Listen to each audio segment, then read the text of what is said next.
Hello YouTube, and welcome to my third video in this series on classical mechanics. In my last video, I introduced the least action principle, also called the Lagrangian formulation, which is the fundamental principle that guides the time evolution of every classical system in the universe. It states that the generalized coordinates evolve in a way that leaves the action integral stationary under all perturbations. In other words, the system obeys the Euler-Lagrange equations. How do we set up the action integral in the first place? It's always equal to the kinetic energy 1/2 mv squared minus the potential energy, which is the integral of all the conservative forces in the system. A force is conservative if it equals the spatial derivative of some potential function. But what if all the forces in the universe don't fit this category? I dealt with the magnetic force as a prototypical example in my last video, where force is the cross product between velocity and magnetic field. Being divergenceless, magnetic field is itself the curl of some other vector field called the magnetic potential, and if you add V dot A to the Lagrangian, you effectively add the force terms to the Euler-Lagrange equation to account for those forces. But what about other forces, like friction? And the shocking truth is that friction is fictitious. It's an abstraction that arises from our ignorance of the microscopic degrees of freedom in the system between molecules on two opposing surfaces and surrounding air molecules. And if you truly account for these degrees of freedom, the system, every possible system in the universe, will only contain forces that are either conservative or analogous to the magnetic force. Remarkable but true. In this video, I want to introduce Noether's first theorem, which states that every symmetry of a Lagrangian generates an associated conserved charge, a quantity that stays fixed as the system evolves in time. What do I mean by symmetry? Sometimes the Lagrangian will be unchanged when you increment each coordinate by a small quantity. Suppose we replace every appearance of Q with Q plus epsilon, which is a function of Q, and K is some small scale factor. We call epsilon a symmetry of the Lagrangian if this process leaves it unchanged for small k. I don't like that definition because small k is ambiguous. How small is small? A better definition is to say that an infinitesimal increment of k from 0 produces no change in the Lagrangian. In other words, dl dk at k equals 0 vanishes. If you expand out this derivative, accounting for its influence on both q and q dot, you have this equation. Note there is summation over all indices from 1 to n whenever you see upper and lower indices beside each other like this. That's called the Einstein summation convention, and when I talk about tensors one day, I'll elaborate on that. But so just be aware that you actually have n separate terms here. Now if this holds, then epsilon is a symmetry of the Lagrangian. I distinguish this type of Noether symmetry, or continuous symmetry, from discrete symmetries, such as mirror image symmetry. A system would have mirror symmetry if, for every possible configuration, there exists coordinates that form a mirror image of the system state, and therefore the Lagrangian would have the same value. Noether symmetries, or continuous symmetries, are different because you can build a finite change in coordinates by incrementing these infinitesimal k epsilons, and therefore build up an infinite family of system states that share the same value for the Lagrangian. In a way, continuous symmetries represent a redundancy in the Lagrangian because all these configurations have equal value. It is not surprising, therefore, that these systems preserve a conserved quantity called the Noether charge as they evolve.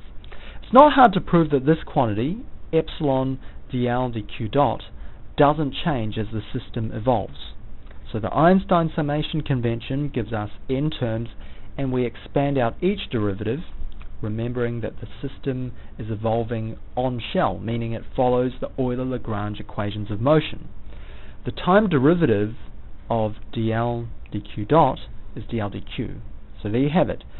The Noether symmetry tells us that this thing has to vanish, and that's just the total derivative of the proposed Noether charge. Okay, let's see some examples. Take our free particle and consider the variation epsilon x equals 1, epsilon in the y and z directions being 0. Would this change our Lagrangian? It's easy to see that translating this particle one infinitesimal unit in the x direction would not change its kinetic energy, nor would it change its potential energy. We could properly check by calculating dl dx dot, dl dy dot, and dl dz dot, and multiplying epsilon x dot, epsilon y dot, epsilon z dot, which are all 0. Okay, so then we add epsilon times dl dx, dl dy, dl dz, which are all 0. So it's a symmetry. What is its associated conserved charge? That's epsilon x times dl dx dot plus epsilon plus dl dy dot, dl dz dot times epsilon y and z, which are just 0. The change that is conserved by the symmetry of translating along the x-axis is just the momentum along the x-axis. There is another symmetry here, the symmetry of translation along the y-axis, and the symmetry of translation along the z-axis.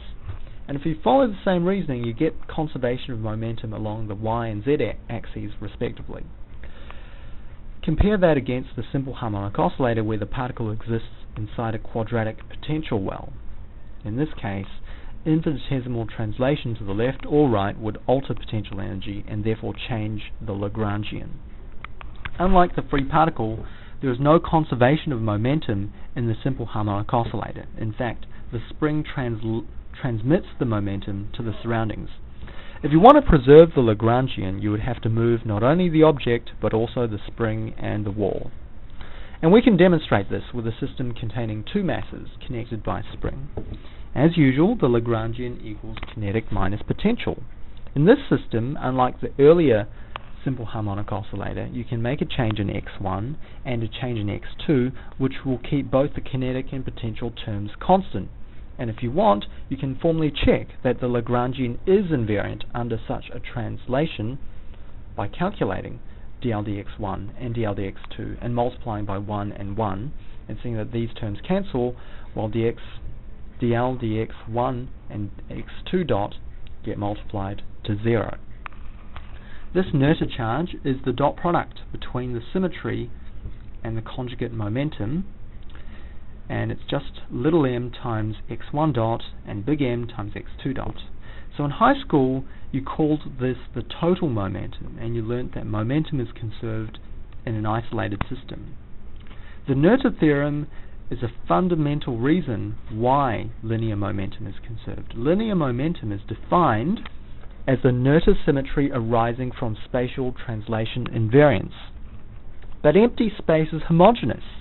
You can do an experiment in Melbourne, you can do it in Constantinople, you can do it beside Alpha Centauri. You'll get the same answer in each case, as long as you bring your entire laboratory with you and you set everything up in exactly the same way. The homogeneity of empty space is a fundamental fact about the universe, and it is responsible for the translational symmetry of an isolated system, and therefore the conservation of linear momentum. Let's consider rotational symmetry. Let's say there is a nucleus fixed at the origin, and suppose this is a proton moving towards it. The Lagrangian that describes how these x and y coordinates evolve is this. You can see that the radially symmetric potential doesn't care if you take the entire system and rotate it by a small angle about the origin. Suppose we actively rotate the position of the particle, so y increments in some small quantity proportional to x, while x decrements by some quantity proportional to y. This potential doesn't care, and neither does the total kinetic energy. So this Lagrangian is invariant under such a transformation. If we want, we can formally check the symmetry by once again calculating the change in L for a small change in K. dl dx times epsilon x plus dl dy and dl dz times epsilon y and z respectively, plus dl dx dot, y dot and z dot times epsilon x, y and z dot respectively. And we see that there is indeed no change in the total kinetic or potential energy. So what's the associated Noether charge for rotational symmetry? So once again, it is epsilon x, y, and z times dl dx dot, y dot, and z dot respectively, all added up. This time we get this funny quantity that you might recognize as angular momentum. But empty space is isotropic, so you can do an experiment facing your laboratory to the north, to the south, to the east, or the west. In general, if you set everything up the same way, you should get the same answer in each case, as long as you rotate your entire laboratory. The isotropy of empty space is a fundamental fact about the universe, and it is responsible for the rotational symmetry of an isolated system, and therefore conservation of angular momentum. So far I've discussed symmetries, changes in system configuration, that hold the Lagrangian constant. Let's relax this constraint by introducing symmetries that change the Lagrangian by a total time derivative of some function a. Epsilon is a symmetry if a function a of q exists such that this holds. We call this broader class of Noether or continuous symmetries an action symmetry. What is the Noether's charge associated with an action symmetry? It's dl dq dot times epsilon minus a. The proof of the more general case is basically the same. Okay, so in the special case where the Lagrangian has no explicit time dependency, one symmetry you can always do is increase q by this quantity, q dot. If k equals 1 millisecond, then q plus q dot is where the system would be 1 millisecond from now. So changing q by this amount is a bit like moving the clock forward by 1 millisecond. How much does the Lagrangian change? Well, unless there is explicit time dependence, this is the total derivative, dl dt. So by our previous argument, our conservative charge in the case of Noether symmetry is q dot dl dq dot minus L. Autonomous systems all share this feature, that time translation changes the Lagrangian by dl dt. This guarantees conservation of this Noether charge, called energy. This is the same energy that you learnt about in high school, 1/2 mv squared, 1/2 kx squared, plus mgh, plus vq, plus whatever. The total energy in the system is this quantity, and it's conserved if the Lagrangian is autonomous or free of explicit time dependence. But in empty space, time is relevant. You can do an experiment on Monday, you can do it on Tuesday, or you can do it on the 31st of July.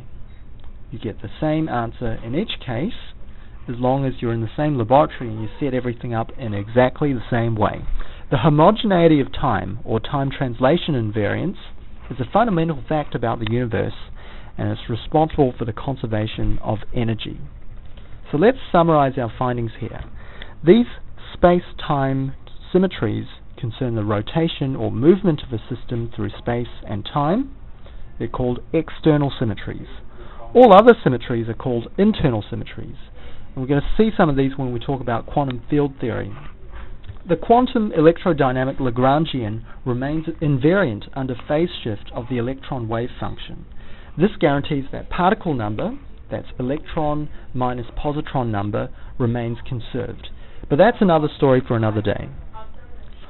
All of these symmetries must be applied on a global level to work.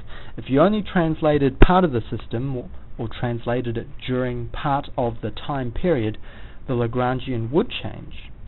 And that's very different to gauge transformations, sometimes called gauge symmetries, which are epsilons that give you the freedom to apply the symmetry however much you like at different time points. So this means k is actually a function of t. In some sense, gauge transformations are rarer than global symmetries because it's very hard to find a change in q and q dot that you may apply inconsistently and also expect the Lagrangian to remain unchanged. In fact, these special cases never represent true physical changes in the system, and corresponding Noether charge always vanishes, no matter how you pick k of t. If you apply the Noether theorem, you find that it just states that the number 0 stays equal to 0 at all times. And for this reason, gauge transformations are actually less interesting than global symmetries, which are the true symmetries. Alright, I'll see you in the next video.